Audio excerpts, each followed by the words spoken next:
Maravilhoso e eterno Deus, te louvamos e te adoramos, ó Deus, porque tu está nessa casa de oração. Tu tem falado conosco através dos hinos, Senhor, tem recebido o nosso clamor, e nesta hora nós te clamamos pela vida do teu filho, que é o preletor da tua palavra, é mensageiro, Senhor, da tua palavra. Vai ser canal de bênção, Senhor, para a tua igreja. E quando ele estiver aqui, o Senhor peleja pelos seus projetos, pelos seus sonhos, pela sua família, Senhor. Salva, liberta aqueles que ainda hão de se salvar. Senhor, tu está nessa casa e tu és o dono desse lugar. E nós, como igreja, te pedimos a tua bênção para a vida do teu servo. Usa em nome de Jesus. Amém?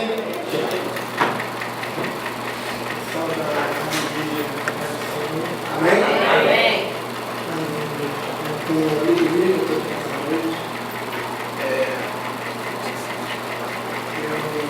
Eu comecei ali na cidade de Diamantes, filhote da Michael, e sempre ouvi falar muito bem excelentes referências dessa igreja. Inclusive, conheço algumas pessoas aqui. E tem alguns amigos já que já estiveram aqui, compartilharam a palavra aqui. Então, com muita alegria que eu estou aqui nessa noite, já para. Vamos ler rapidamente agora os textos. Isaías 43, né?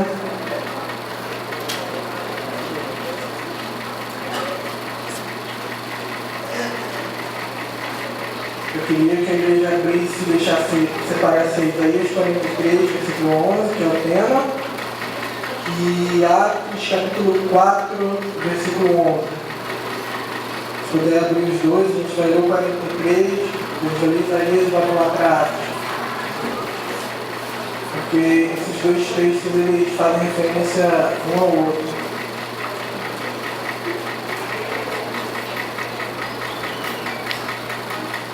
Amém?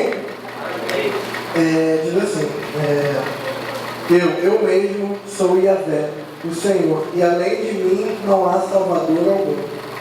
Vamos lá para Atos.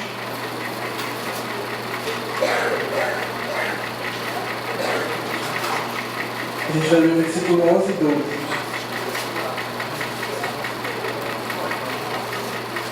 Atos 4, 11 e 12. Tá?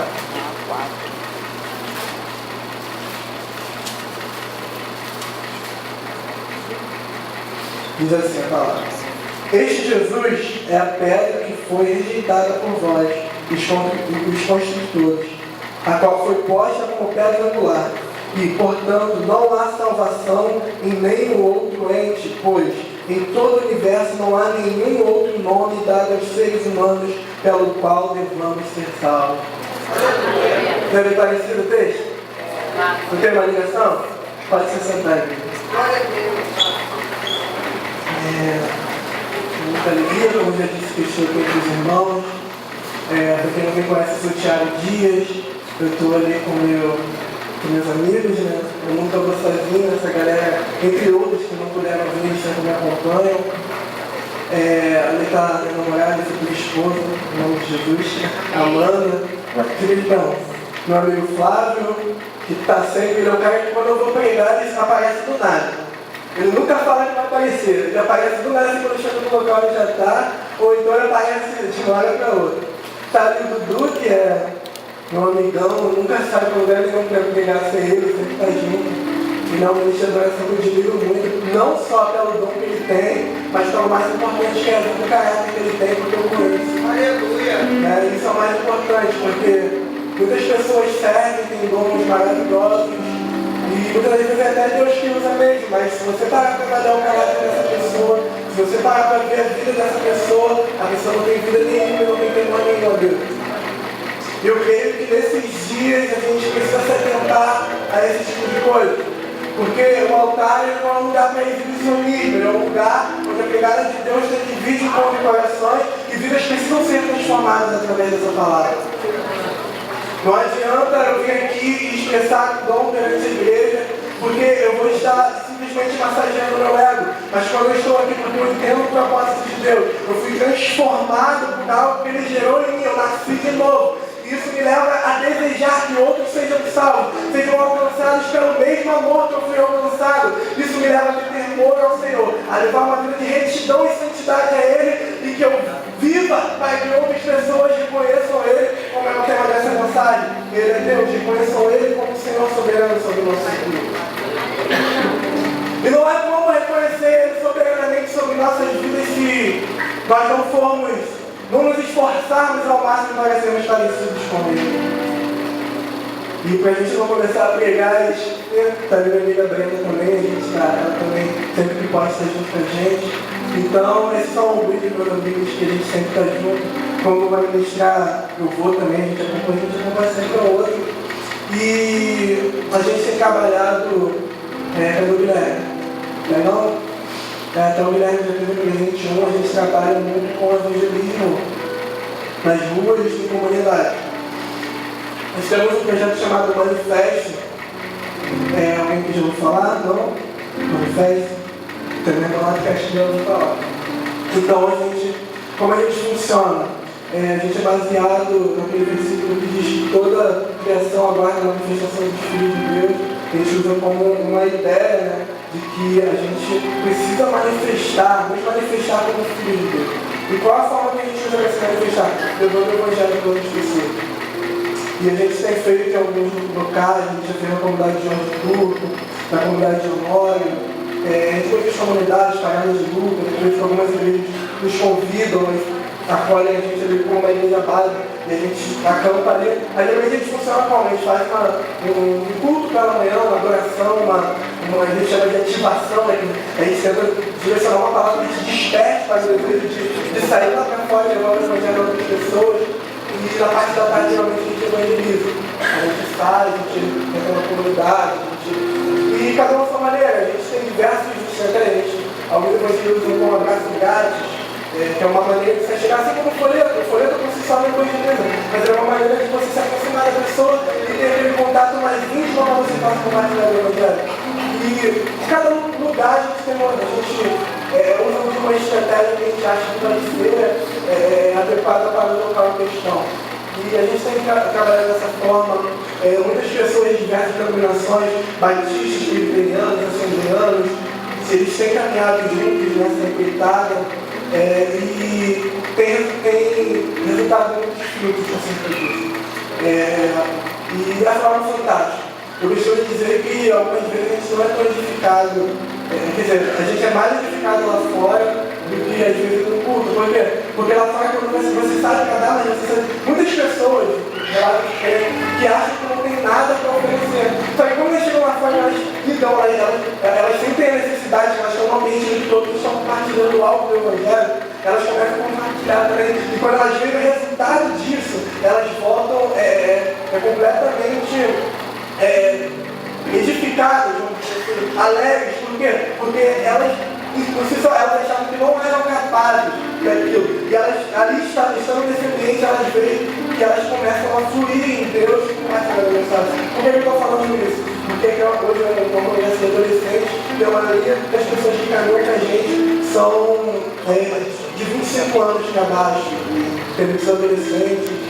E a galera é mais doida de evangelizar, de chegar, a gente sempre fica ali.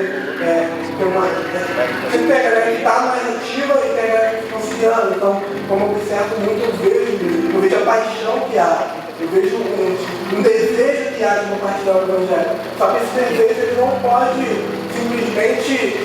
ser simplesmente desejo. Esse desejo tem que ser o quê? Construído. Por quem que vai construir isso? Nas crianças, nos adolescentes, nos jovens, são as pessoas mais experientes. Então, o que eu quero dizer, antes de entrar na mensagem, é que vocês acolhem esse adolescente, que vocês acreditem nele, e que vocês tenham paciência quando eles errarem, mas que vocês construam algo neles, a qual eles venham fluir na sua vida ministerial, no seu dom. Seja aquilo que eles receberam de Deus, da parte de Deus para exercer, que vocês acreditem nisso e comecem a construir isso, a edificar isso, para que eles funcionem nisso e alcancem maiores resultados para a reino de Deus. Porque eu costumo dizer que nós também somos muito jovens, temos 21 anos, mas eu preciso dizer que jovem criança, adolescente, eles não são igreja não, mas são igreja de agora, porque eles já fazem parte da igreja. Lá no colégio deles, onde tem muito mais que acesso, é eles que têm a oportunidade de levar o evangelho lá, não somos nós.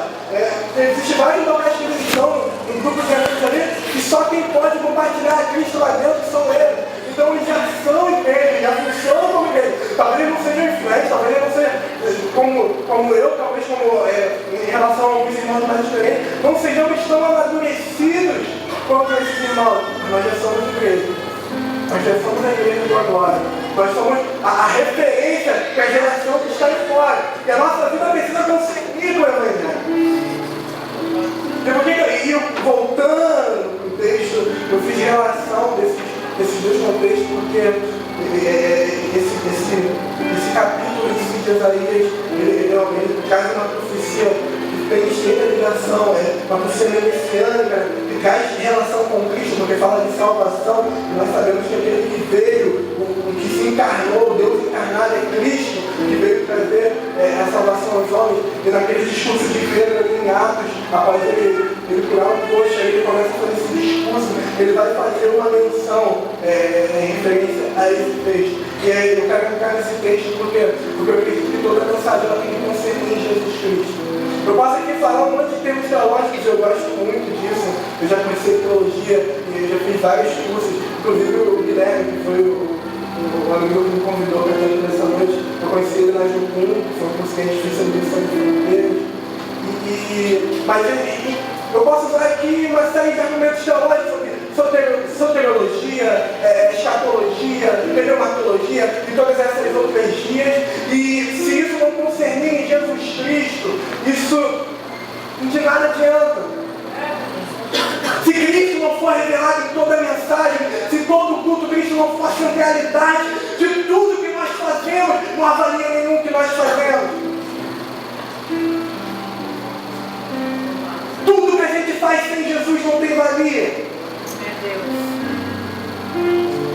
É por isso que o meu desejo é que, quando eu tenho a oportunidade de ir a algum lugar pregar, talvez não precisam de mim para pregar. Existem várias pessoas que podem vir aqui compartilhar uma palavra profunda, tremenda.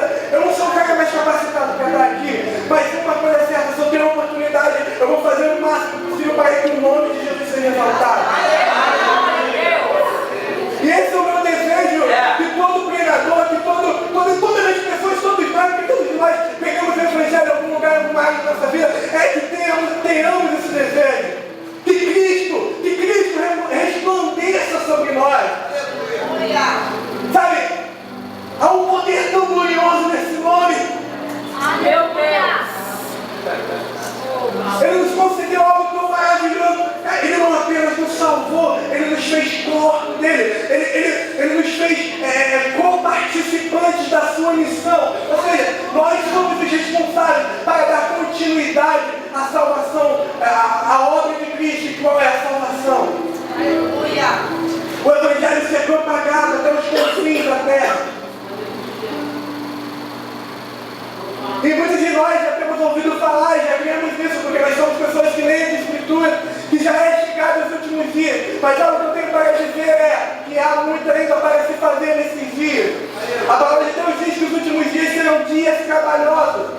E é isso que vivemos nesse tempo. Só que a palavra também diz que nós precisamos rogar ao Senhor da Seara para que envie trabalhadores. Eu vejo que nós temos muitos trabalhadores, mas eles precisam ser despertados para isso. Muitas pessoas estão acostumadas a vir na igreja e assistir um culto de domingo, culto de quarta, ou seja, qual dia da semana for, mas nós precisamos nos mover dentro da missão que Cristo estabeleceu para nós. Se Ele é Deus para nós, que nós façamos com que Ele seja Deus sobre outros. Eita Deus, aleluia. Não existe um Deus só meu, não existe um Deus só individual. Esse Deus manifestasse de individualismo, ele permanecia em Jerusalém, mas não, o Evangelho é ordenado que seja pregado a todas as nações. E quando o Evangelho for pregado, então vem ao fim. Meu desejo é que nosso coração queime pelo Evangelho.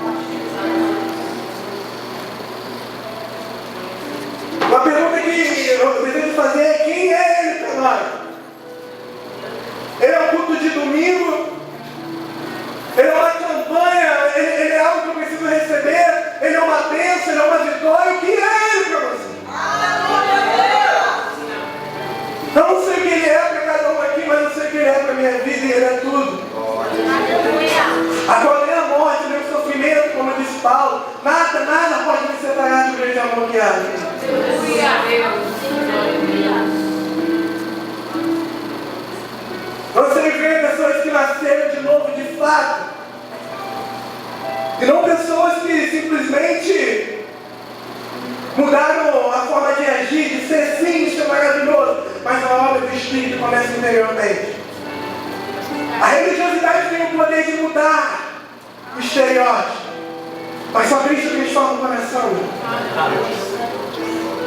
Uma pessoa transformada, ela consequentemente vai mudar as atitudes exteriores. Mas nem todas as pessoas que têm atitudes santas quer dizer que ela de fato foi transformada. As motivações dela concernem Jesus Cristo. Vamos manusear um pouco as escrituras. Vamos? Abra lá em Mateus 3,17. Deus, viva, aleluia.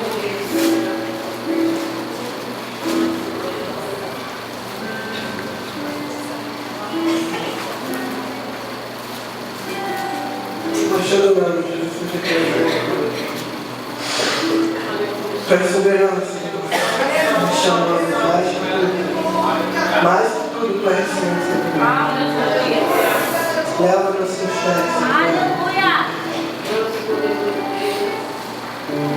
Diz assim, capítulo 3, versículo 17: Em seguida, uma voz dos céus disse: Este é o meu filho amado, em quem muito me agrada. Esse texto ele fala de quando Jesus ele se apresenta para ser batizado por João Batista. E ali a gente vai ver aquele contexto todo, que João fala que ele não é digno de batizar Cristo, e Cristo vai falar que era necessário que assim acontecesse para que cumprisse a profecia. E nesse texto, Cristo pode ser batizado, vai dizer que há uma visão dos céus, e uma pomba desce, ela desce sobre Cristo, e vai ouvir uma voz do céu, que é o texto que nós lemos, que diz: Este é meu filho amado, em quem muito me agrada.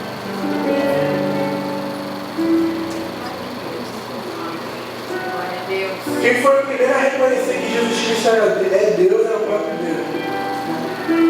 Logo no primeiro ato ali que João tem revelação de lá que é o Cristo próprio, Deus já vem confirmando isso.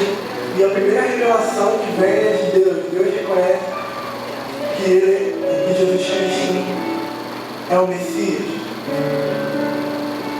Mas vê uma característica que algo que esse texto vai falar claramente é que Deus se agradava de Jesus.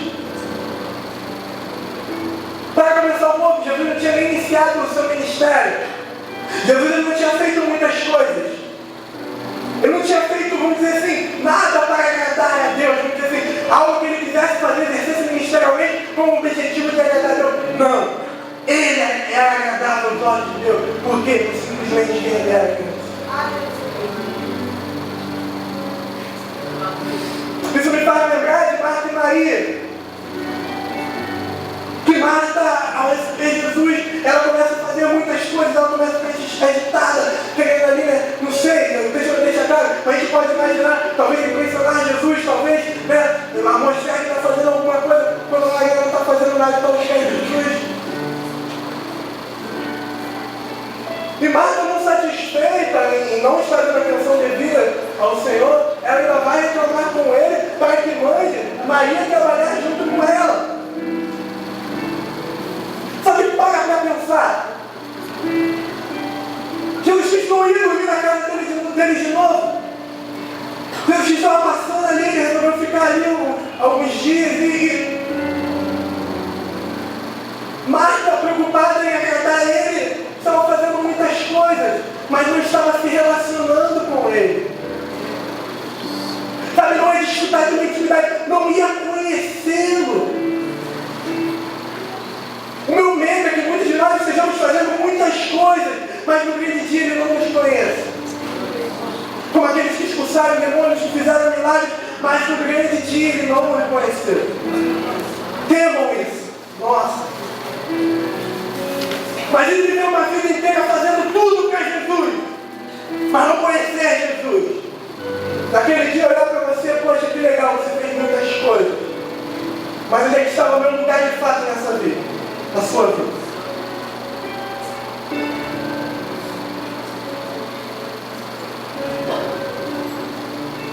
lembro de Jó também, porque Jó foi um homem que, assim como a paz de Deus vem se manifesta ali dando testemunho de Jesus, Deus deu testemunho de Jó naquela assembleia ali que ele faz dos anjos, e vem por ele Satanás, e Deus dá testemunho ali que Jó era um homem íntegro, de caráter. Só que Jó fazia tudo corretamente. Vai pensar, ele oferecia sacrifício para os filhos, ele dava esmola aos pobres, ele fazia tudo corretamente. Mas lá no final, depois que ele passa aquilo tudo, ele vai dizer que antes ele só conhecia Deus de ouvir falar. Como? Oh, Jesus. O cara que fazia tudo reinado a Deus, o cara que Deus deu testemunho do cara, gente. Como ele não conhecia Deus? E a gente vê ali aquela teologia dos amigos de Jó, que era a teologia de que se as coisas estavam dando errado na vida dele, era porque ele pecou, era porque ele cometeu algo de errado. E se você estudar mais a fundo o livro de Jó, você vai ver que Jó tinha o mesmo pensamento dos amigos dele. Porque Jó revela isso em algumas argumentações. Os amigos de Jó eram homens completamente moralistas, politicamente corretos. Mas quando a situação começa a sair um pouco de seu controle, eles não sabem lidar com a situação. E talvez se Jó estivesse do lado deles, eles teriam tratado a situação da mesma forma. Só que depois dessa situação toda, Jó vai afirmar, depois de ele ser estreitamente confrontado por Deus, ele vai afirmar que não conhecia Deus conforme ele havia conhecido após isso tudo. Porque o texto, a história de Jó dá a entender que tudo que Jó, e o texto de fato deixa claro isso, que ele fazia tudo para conseguir o favor de Deus. Ele fazia muitas coisas, mas tudo isso era para conseguir o favor de Deus, quando ele de fato entende quem era Deus em meio ao sofrimento, ele se manifesta ali no meio do redemoinho e se mostra a ele.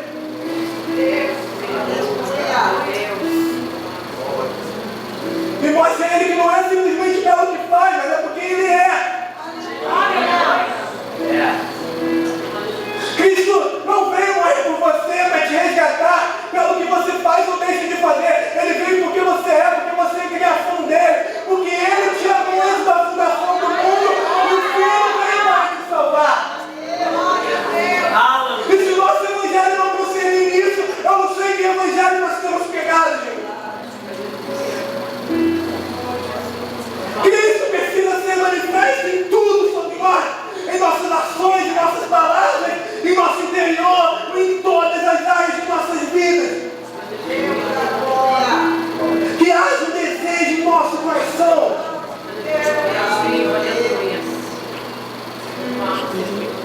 Que Ele seja exaltado, glorificado sobre nossas vidas.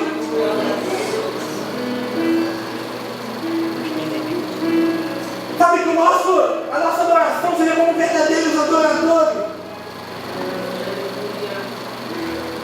É meio difícil de entender como Deus vai fazer referência dele a verdadeiros adoradores a uma mulher que era samaritana, que não era bem vista aos olhos dos judeus, que teve 5 maridos, que não tinha religiosidade alguma, mas quando ela vê Jesus, ela reconhece que ele é diferente.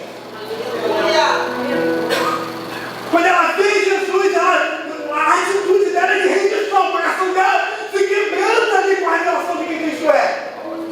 Quando os religiosos da época estavam ali ouvindo o sermão de Jesus, acusavam ele, faziam argumentações, mas não reconheceram. Homens politicamente corretos, da seita dos fariseus, da seita dos saduceus, conheciam as escrituras de cima a baixo, conheciam toda a lei, mas quando Cristo vinha e manifestava algo da paz de Deus, eles chamavam de Beelzebul. Esse é o pecado contra o Espírito Santo. Atribuir algo de Deus a Satanás. Homens conhecedores da lei chegaram a blasfemar contra o Espírito. E uma mulher pecadora se rende. Por que Cristo abriu o Evangelho para os gentios? Porque ele sabia que teriam pessoas que se renderiam. Os que eram seus não aceitaram.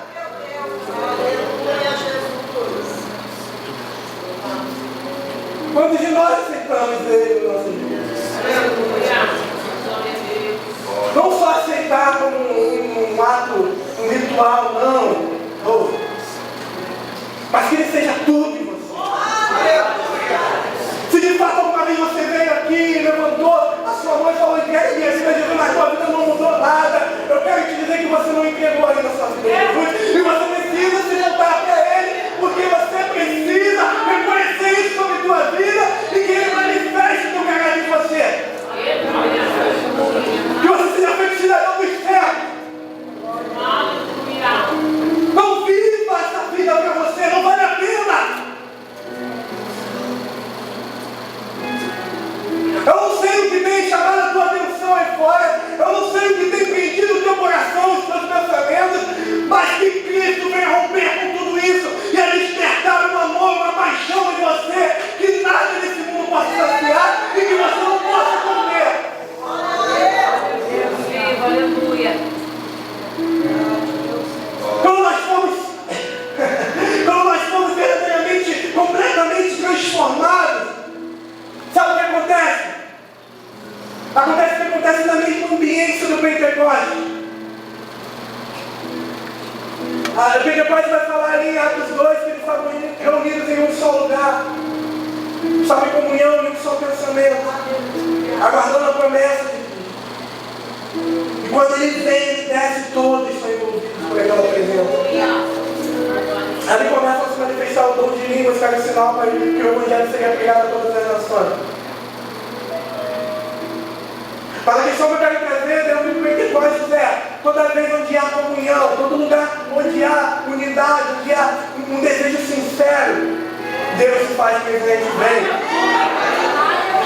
Por que Deus não tem atuado tanto nesses dias quanto atuava no passado? Talvez porque nós estamos muito divididos. Eu não falo só de grupos de igreja. Eu falo como igreja totalitária. Não existe várias igrejas. A gente tem uma série de denominações, mas a igreja de Cristo tem 2.000 anos e essa é a única igreja.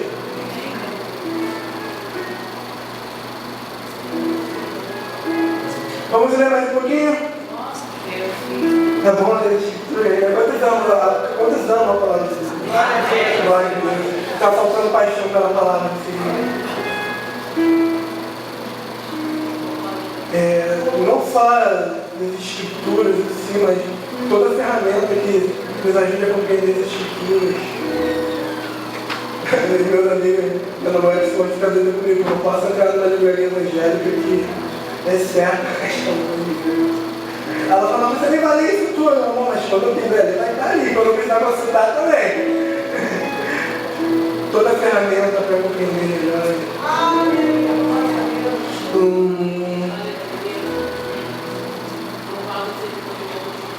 Vamos lá em Mateus 16.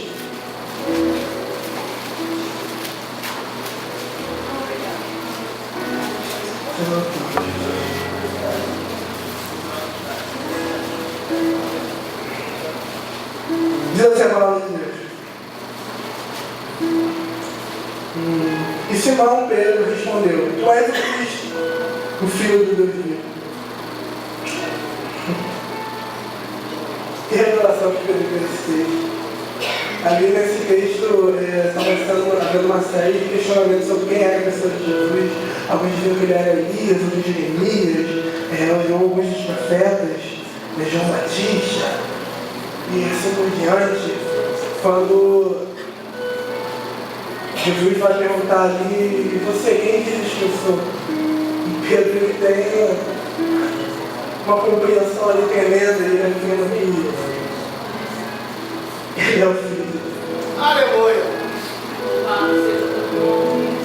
Agora eu fico imaginando um povo que estava acostumado com as coisas que Jesus fazia. Eram muitos milagres, eram muitas bênçãos, eram muitas coisas que Deus atuava no meio do povo.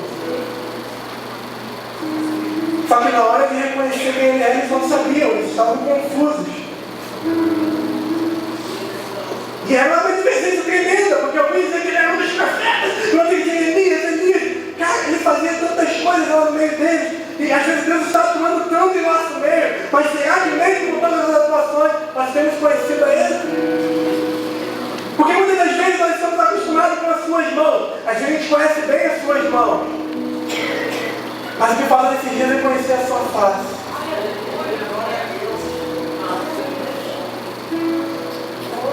Aquilo que Ele é.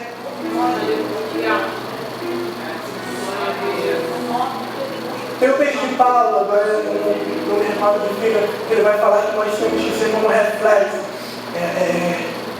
Como quem reflete a glória de Deus. Como espelho que reflete a glória de Deus. Mas se você está de encontro da face de Deus, o teu rosto vai ser como um espelho que vai refletir isso com aqueles que estiverem ao seu redor. E por que eu falo tanto isso? De você tem que buscar Jesus para todo mundo. Porque como disse Charles Spurgeon, um grande pregador do século XX, ele dizia, todo cristão ou é um missionário ou é um impostor. Por quê? Porque o conceito de missões que nós temos hoje é esse conceito romântico de nós irmos para um lugar e a gente sai outro pouco. Isso é muito bom, mas missões não é isso. Missões, a igreja primitiva, era relacionado a todo tipo de missões. Ou seja, tanto no seu bairro quanto em outras nações. Tudo isso era missões. Hoje a gente subdividiu isso. Missões locais, missões urbanas, é chamado de evangelismo. Quando se fala de evangelismo, você tem ideia, vai evangelizar a sua cidade, determinado local, mas tu tem ideia de que é terra. E quando você fala de missões, você tem ideia, é outro país, é transestrutural, é outro futuro. Só que na realidade, a missão está inclusa no seu cotidiano. É o que chamamos de missão integral, ou missões urbanas. É o evangelho manifesto em todas as áreas da nossa vida. Não é um ministério a ser descido, mas é uma forma de ser. É ser como Cristo, é ser como Jesus. É onde chegar a presença de Deus chegar junto. Essa é a ideia do Espírito de habitar em nós. Para que onde nós chegamos, a presença chegue junto conosco. Deus está, antes do culto iniciar, de chegar o primeiro irmão aqui, que Deus está presente aqui, está, em sua presença Ele está presente aqui. Mas a forma de Ele estar presente mesmo é quando nós chegamos aqui. E como o corpo dele aqui na terra, nós cultuamos e celebramos a Deus.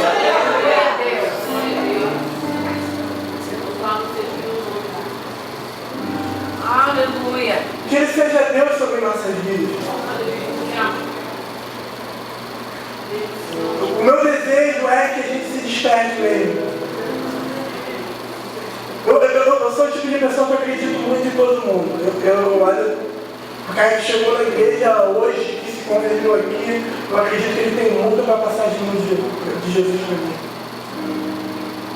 Porque Cristo, se o Cristo mudou ele, as coisas velhas já passaram. Eu não me considero melhor que ninguém está aqui, superior a ninguém. Até porque eu sou barco. Quando você já ouviu a oração de uma criancinha? Não edifica muito escutar isso? Não dá uma alegria no coração? Não dá uma... E é uma criancinha tão simples, sem experiência. Mas quando a gente ouve ela orar, dá algo na gente, uma alegria. A gente fala, gente, de lágrimas. Porque é Jesus, gente. Não é a que a gente faz, não é a nossa eloquência, é Jesus. A experiência conta, mas não é a experiência que tem mais a ver no Evangelho, é Cristo. Eu gosto de compartilhar isso. A gente conhece uma menina, ela se chama Carol Seixas, ela é uma missionária. Ela tem 21 anos. E eu não sei se você acha que é bem difícil, mas existe uma missionária chamada Heidi Baker, que ela tem uma escola chamada Little Pieces. E ela é em Moçambique, na África, e ela atua na região mais pobre lá, e ela atua com as crianças ali. E essa Carol Seixas, ela mora em Cabo Frio, e ela foi nessa escola de português lá, em Moçambique. Após sair dessa escola, ela fez um tour sobre a América de 5 meses com alguns jovens missionários. E nesse tour que ela fez, ela visitou as regiões mais pobres. E depois ela voltou para cá. E após isso ela foi enviada como missionária para a Jordânia. E a gente sabe que a situação lá está preta, porque tem visto as notícias. A perseguição religiosa lá é muito grande. E E ela ficou lá um tempo, se não me engano, 3 meses de novo. Ela veio de novo, voltou pra lá. Se você for ver essa menina falando do Evangelho, ela é uma menina completamente apaixonada por Jesus. Ela tem aquelas 21 anos. Talvez ela não volte de lá, porque ela está numa zona muito de risco. Mas existe uma paixão no coração. E é uma mulher que podia estar aí fazendo uma faculdade, namorando, noivando, casando, tendo abrindo mão de estudo, quero eu conheço amigos que atuam na obra missionária Marco Barroco. Todos esses que eu estou falando, vocês podem pegar lá no Facebook, bota lá Marco Barroco, Caroline Seixas, vocês vão ver lá tem tudo lá exposto lá. Se quiser você anota aí, procure. Vocês vão ver, vocês podem deixar ver lá que eles estão dando um relatório mensalmente. E uma das mensagens do Marco Barroco é que ele pretende viver o Evangelho de forma tão radical e tão apaixonada, se possível for, ele morra por Cristo, como os mártires do passado. Talvez você ache isso, isso aí, fala isso para querer aparecer, para querer conhecer um pouco a vida desse cara e ver que ele é um pouco surtado. Ele não está brincando.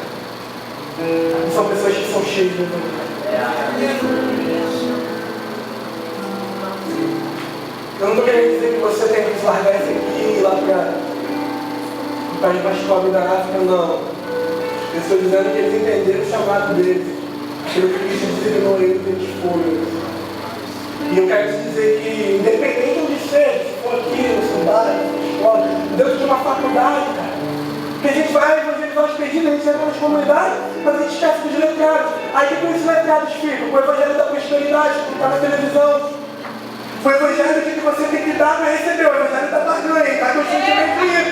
E Cristo não está, a renúncia tem que estar. Então que Cristo não dê, não faça, mas a centralidade do evangelho de Jesus é que está, gente.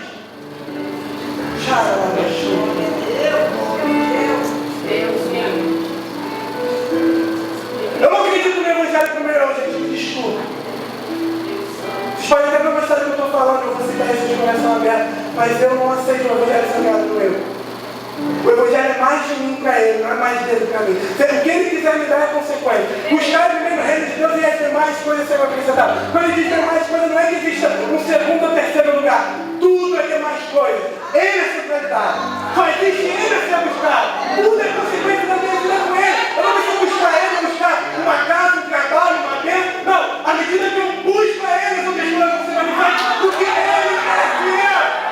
Eu não necessito barganhar, eu não necessito tentar ficar forçando o que ele faz, mas eu creio, eu confio que ele vai fazer por quê? Porque ele é Deus e ele é fiel. Isso é evangelho. Eu não sigo porque ele pode me dar algo, eu não sigo porque ele pode mudar uma situação, mas ainda que uma situação não mude, eu continuarei servindo a ele porque eu amo.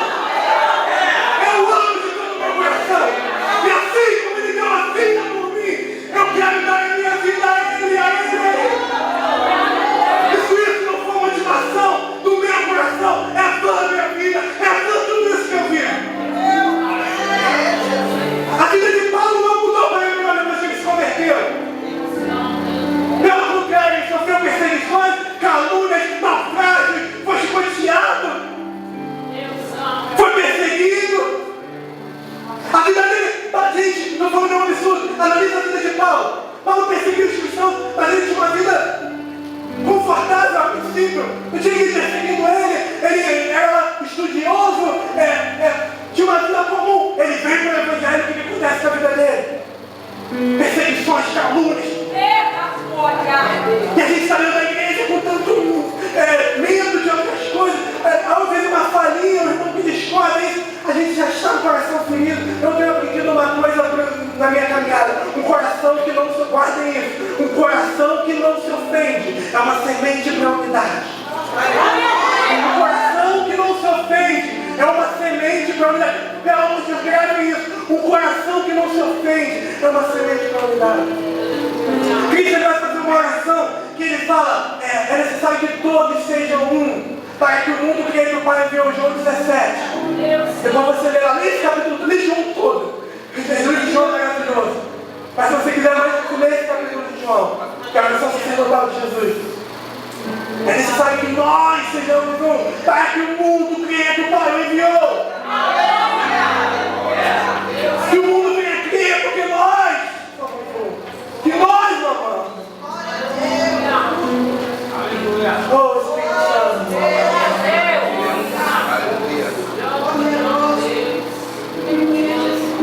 Eu queria chamar o grupo para ministrar.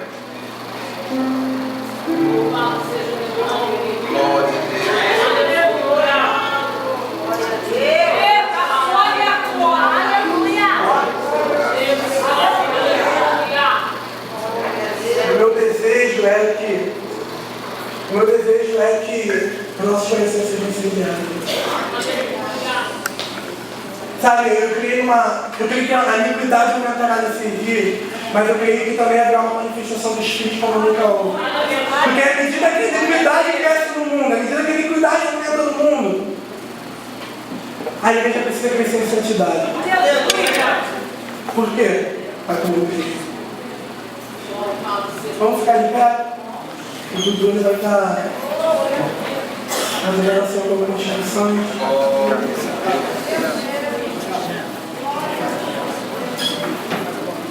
Eu gostaria de fazer um convite a vocês, e de alguma forma você entendeu que talvez a vida que você esteja vivendo não é essa que Deus quer para você, ou se de alguma forma algo falou muito ao seu coração e você queria ser servido com uma oração aqui entre os irmãos, que você sinta-se livre para vir aqui à frente e juntos nós orarmos uns para os outros. Porque essa é a proposta da igreja, que uns se irmão aos outros. A igreja primitiva funcionava muito dessa forma. A gente não tem um relato, talvez, de modelo de tudo, mas a gente sabe mais ou menos como ele funcionava. E uma das maneiras que eles funcionavam é que eles serviam uns aos outros com seus dons. E se você de alguma forma sentiu que Deus tem chamado específico na sua vida, ou você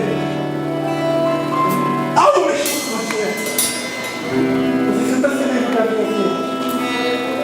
Eu sei que muita gente não vem porque fica com vergonha, mas nós estamos em família, nós estamos entre irmãos, todos nós aqui somos filhos. Sinta-se livre, seja livre. Foi para a liberdade que Cristo nos libertou. Seja livre do pecado, da mentira, do engano, da religiosidade. Mas tenha um coração de servo, um coração amado. Pai, eu quero te agradecer por esse momento nessa noite. Eu te agradeço por estar aqui entre meus irmãos, conduzindo para a igreja, servindo e sendo servido por esse trabalho. Pai, eu venho te pedir que talvez ninguém venha aqui na frente, mas o Senhor tem operado com essa palavra em seus corações. E há algo que o Senhor tem iniciado nesses dias. Eu creio que o Senhor tem feito um ajuntamento de seus filhos. O Senhor tem recaído para viver um propósito para a intimidade. Eu creio que o Senhor vai romper com o complexo de massa. Mas chegará um tempo em que Maria estará aos seus pés. E que o tempo de intimidade já foi extenso na igreja brasileira. Pessoas que há muito tempo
Quantos aqui já ficaram parados no mar, simplesmente admirando e ouvindo o som das águas? Mas repare uma coisa, o som das águas nunca cessa. E a palavra de Deus é como de muitas águas, ou seja, ele nunca cessa de falar. Ele sempre está falando. A diferença que faz é quando nós estamos à beira da praia e nós resolvemos admirar para o som das águas. E não existe diferença.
Bíblia é muito linda, ela diz: quem tem ouvidos que ouça. Não é por força, não é por violência. Eu recebi muito da parte de Deus nessa noite. Nunca é tarde para aprender com Deus. Eu saio daqui um pouco mais crente do que eu entrei. Entendeu? Eu saio daqui um pouco mais cristão, rogando a Deus que eu não esteja trabalhando em vão, que eu esteja com vida com Deus, porque eu não quero ficar aqui. Eu e a minha casa pertencemos ao Senhor. E essa mensagem de hoje, irmãos, essa coisa, o que retrata o Evangelho, sou um pregador da palavra de Deus e os irmãos sabem disso. Mas o Evangelho é isso, é essa simplicidade toda. É essa simplicidade. Então, faça uma reflexão de que como você está servindo a Jesus. Faça uma reflexão disso e lembre-se que você é filho. Já estamos terminando, eu quero que os adolescentes ouvem o último hino e nós vamos estar impetrando a bênção apostólica.